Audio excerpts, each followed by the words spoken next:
قل اللهم فاطر السماوات والأرض. هذا الدعاء أيها الإخوة وصية من رسول الله صلى الله عليه وسلم إلى سيدنا أبي بكر، وهو وصية لنا، فلنحرص عليه ولننشره. وأسأل الله من نشر هذا المقطع أن ينضر الله وجهه، وأن يحرم وجهه ووجه والديه عن النار. انشروه واحفظوه أيها الإخوة وحافظوا عليه.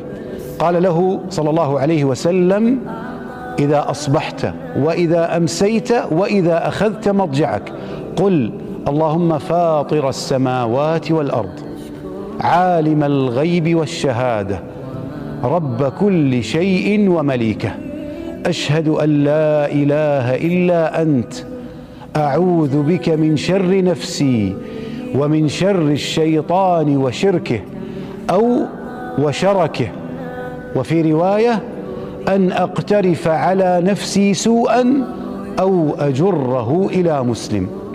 حافظوا على هذا الذكر أيها الإخوة، حافظوا على هذا الدعاء الذي يحفظكم من جميع الشرور، يحفظكم من شرور أنفسكم ويحفظكم من شرور الشيطان.